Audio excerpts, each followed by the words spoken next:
नमस्कार बच्चों। आज बीए तृतीय वर्ष की प्रथम प्रश्न पत्र की इस ऑनलाइन कक्षा में आप सभी का स्वागत है। आज हम जयशंकर प्रसाद के महाकाव्य कामायनी के श्रद्धा सर की आगे के अवतरणों की व्याख्या करेंगे।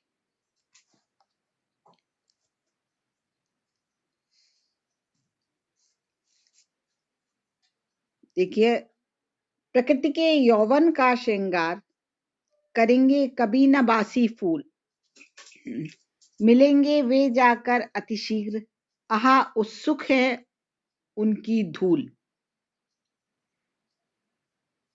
पुरातनता का यह निर्मोह सहन करती ना प्रकृति पल एक, नित्य नूतनता का आनंद किए है परिवर्तन के में टेक।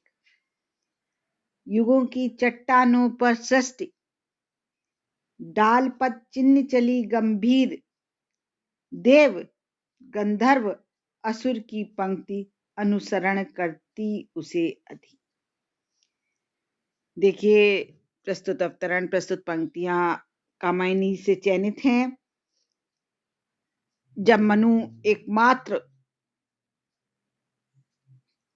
दुख में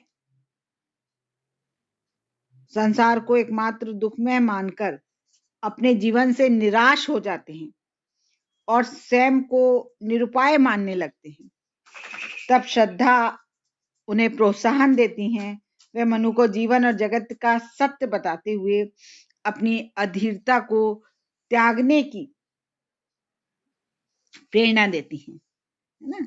श्रद्धा उनको समझाते हुए कह रही हैं, श्रद्धा कहती हैं कि प्रकृति भी सदा ही परिवर्तनशील है। प्रकृति को भी अपना यौवन अर्थात अपनी सुंदरता बनाए रखने के लिए उसी प्रकार से हमेशा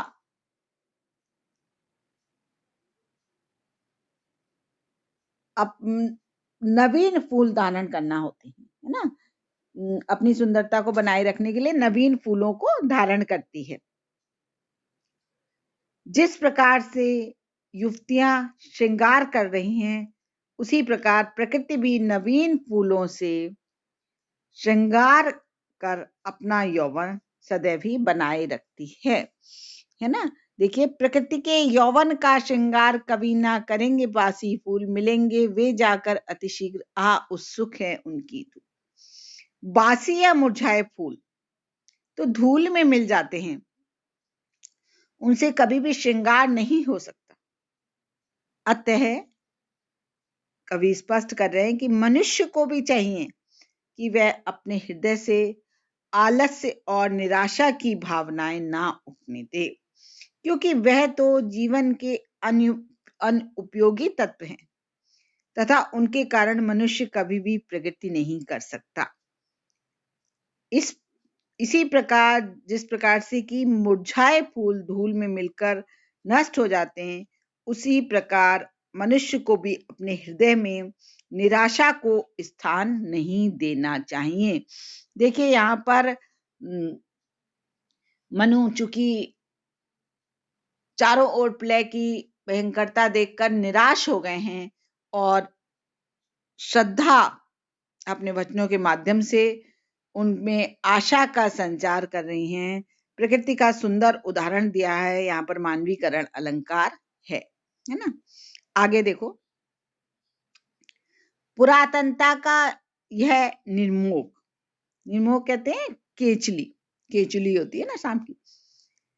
कहते हैं, श्रद्धा कहती है कि प्रकृति कभी भी प्राचीनता के इस आवरण को क्षण भर के लिए भी सहन नहीं कर सकती। सहन करती ना प्रकृति पल भर, एक पल के लिए भी सहन नहीं कर सकती है, और अनुपयोगी तत्वों को तो वह नष्ट ही कर देती है। नित्य नूतनता का आनंद किए हैं परिवर्तन में टेक कहते हैं ठिकाना या आश्रय।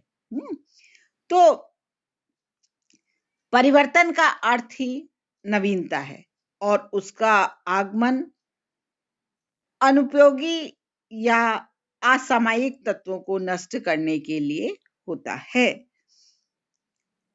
तथा इस विनाश के पश्चात जिस प्रकार नवीन तत्वों की उत्पत्ति होती है उसे ही परिवर्तन कहा जाता है। तो इस प्रकार परिवर्तन आनंद का ही सूचक है। जीवन में जो परिवर्तन आता है वो ही आनंद का सूचक है। बिना परिवर्तन के आनंद की प्राप्ति नहीं हो सकती, है ना। यहाँ पे देखिए पुरातनता में निर्मोह में रूपक अलंकार है ना। पुरातनता जो प्राचीन है, जो पुराना है, उसको त्याग कर नवीन और आवश्यक चीजों को जीवन में अपनाना चाहिए। इसी की और संकेत किया गया है। आगे देखो, युगों की चट्टानों पर सृष्टि डाल पच्चिन चली गंभीर। जिस प्रकार एक यात्री एक चट्टान से दूसरी चट्टान पर